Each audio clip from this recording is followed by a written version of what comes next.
Nos familles ont rencontré Louis et Lola, mais en fait on venait voir Lola, lui dire adieu, et puis à côté de ça on avait Louis qui lui représentait la vie, et on a vraiment côtoyé en fait la vie et la mort. Alors je m'appelle Sarah, je suis maman de 3 enfants, une ado, Maëlle, qui est née d'une première union de mon compagnon, donc ma belle-fille, et je suis la maman de jumeaux Louis et Lola. Je suis atteinte d'endométriose avec un syndrome des ovaires polykystiques. Je suis tombée enceinte grâce à la PMA de triplés. Donc début de grossesse très compliqué puisque j'ai fini en réanimation avec pronostic vital engagé pendant 1 semaine. Et au bout de 12 semaines de grossesse, on a dû prendre la décision de faire une réduction embryonnaire. Mon état de santé ne me permettait pas d'amener cette grossesse à terme. Lors de la T2, le contrôle se passe bien, les échographies sont bien, les bébés vont très bien et on me contrôle le col. Et là, en fait, on se rend compte que je fais une béance du col. Donc c'est une anomalie où en fait le col s'ouvre en entonnoir et donc s'ouvre à l'intérieur. Et au lieu d'être à 4 cm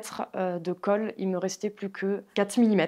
La poche des os de Louis était déjà insérée. En fait, on la voyait à l'œil nu lors du contrôle. La tête de Louis était déjà engagée. Donc là, par contre, c'est la panique totale. Je finis hospitalisée donc à 21 semaines de grossesse. Les soignants sont pas du tout optimistes. Enfin, nous, on nous annonce que la grossesse n'ira pas à terme, mais que par contre, pour avoir un peu d'espoir, il faut arriver à 24 semaines de grossesse, qui est le stade de viabilité, en fait, là où on prend en charge les enfants sans se poser de questions. Donc là, c'est 24 semaines, c'est un bébé sur 4 qui survit. On ne doit pas trop s'emballer. J'accouche finalement à 24 semaines. Louis naît par voie basse. Je précise sans péridurale parce qu'elle a pas pu être posée correctement et n'a pas fonctionné. Et on me pose Louis du coup sur le ventre, assez surpris quand même parce que un bébé de 24 semaines, on s'imagine que c'est un bébé qui est fini, qui est tout rose, qui est juste très petit. Et en fait, un bébé de 24 semaines, la peau est transparente. Il est minuscule, c'est un petit chaton. Il miaule, parce qu'on peut pas appeler ça un cri de bébé. Il est très vite après amené dans les services à côté. Et en fait,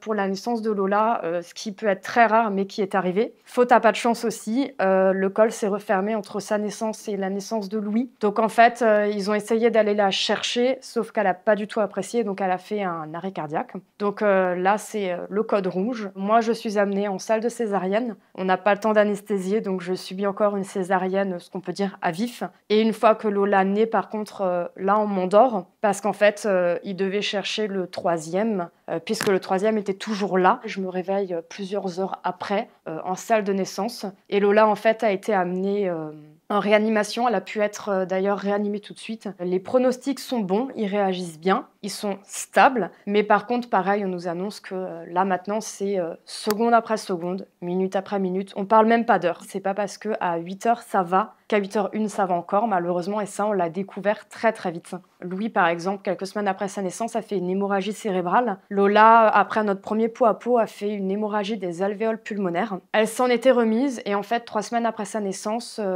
du jour au lendemain, si je peux dire, elle a développé une cardiomyopathie et elle a fait une bronchodysplasie. C'est une maladie qui touche les bébés grands préma et qui est causée en fait par l'oxygène qu'ils reçoivent, puisque l'oxygène en fait abîme leurs poumons, mais ils en ont besoin pour survivre. Donc c'est vraiment un cercle vicieux. Ça a été un peu trop compliqué pour elle et donc le 1er octobre, les médecins nous annoncent que là, on est peut-être arrivé au bout de ce qu'on pouvait faire avant le stade d'acharnement. En fait, Lola avait passé plusieurs heures en hypoxie, donc plus assez d'oxygène dans le corps. Son cerveau n'était pas encore touché pour le moment, mais on ne peut jamais être sûr à 100% des séquelles. Et en fait, le vendredi, la décision est prise que si Lola passe le week-end, on continue les soins, mais que si par contre elle a besoin d'une réanimation, les médecins ont pris la décision de ne pas réanimer Lola. Et nous, avec discussion des médecins, on a pris la décision aussi par contre de ne pas s'acharner. On ne voulait pas lui offrir une vie de souffrance, si j'ai le droit de dire. Donc le 1er octobre, on a fait venir toutes les familles et nos familles ont rencontré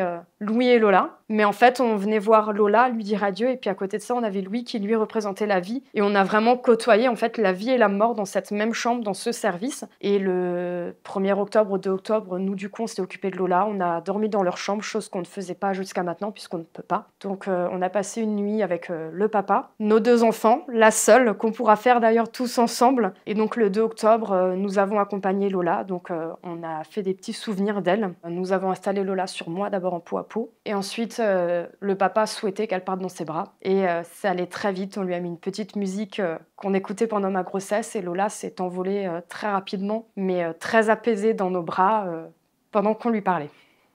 L'après, très compliqué parce que dans tout ça, on a une petite de 9 ans aussi. Et il a fallu lui expliquer que sa petite sœur n'était plus là, mais que par contre, elle était dans nos cœurs, qu'on serait tous très tristes très longtemps, mais que par contre, il fallait qu'on continue de vivre pour elle, ce qu'elle n'avait pas pu vivre, qu'on avait le droit de pleurer, que ce soit son père ou nous, parce que souvent, je trouve qu'on a cette image de l'homme qui ne doit pas pleurer, de nous, les parents, on n'a pas le droit, et en fait, si, on peut. Donc, on a essayé de l'accompagner comme on a pu là-dessus. À côté de ça, on a Louis qui, lui, c'est un bébé de 27 semaines qui est né à 24 semaines, qui a fait une hémorragie cérébrale, qui a une bronchodysplasie, donc qui enchaîne un peu. Après le décès de Lola, il a beaucoup enchaîné. Il a d'ailleurs, le jour du décès de Lola, il a voulu partir avec elle et il a fallu qu'on lui explique que oui, c'est des jumeaux, mais que c'était soit il partait avec elle, soit il tenait et il sortait de l'hôpital avec nous, mais qu'il était hors de question qu'on revive ça un autre jour, et que par contre, oui, c'est sa sœur jumelle, mais qu'il a une vie à vivre sans elle aussi. Donc lui a décidé de s'accrocher, difficilement, mais il s'est accroché. Et nous, en fait, dans toute cette semaine très compliquée, il a fallu organiser les funérailles. Et honnêtement, on est des robots.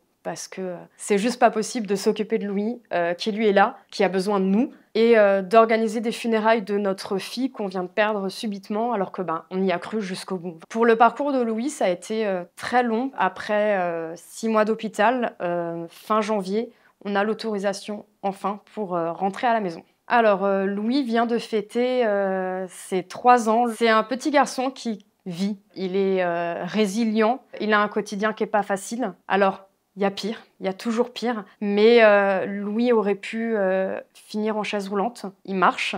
Ça a été long, ça a été un grand travail. Il a encore des séquelles aujourd'hui puisque moi j'ai dû cesser mon activité professionnelle pour m'occuper à temps plein de Louis. Il vit, nous un peu moins. Il rigole, il est espiègle. Il nous en fait voir de toutes les couleurs. Il vit pour deux. Et c'est un réel bonheur de le voir évoluer et de le voir grandir. Alors Louis est conscient qu'il a une sœur jumelle. On a décidé avec le papa que Lola ne serait pas tabou. Louis, après le décès de Lola, a récupéré le doudou de Lola. Il a récupéré son linge, il a récupéré une couverture d'elle. Il a eu des photos de sa sœur aussi à son lit. Et en fait, il y a le lien de la jumilité. Je pense qu'il n'y a que quand on a un jumeau qu'on peut comprendre ce lien. C'est mon cas, donc je le comprends. Et en fait, il parle de sa sœur tout le temps. Il nous demande... Elle est où Lola? Donc on lui explique, elle est dans les étoiles, elle est dans ton cœur, elle est partout avec nous, qu'elle veille sur nous. Et elle fait partie de nos vies et ça c'est un combat de faire comprendre aux gens que l'enfant qui n'est plus là est toujours là et compte.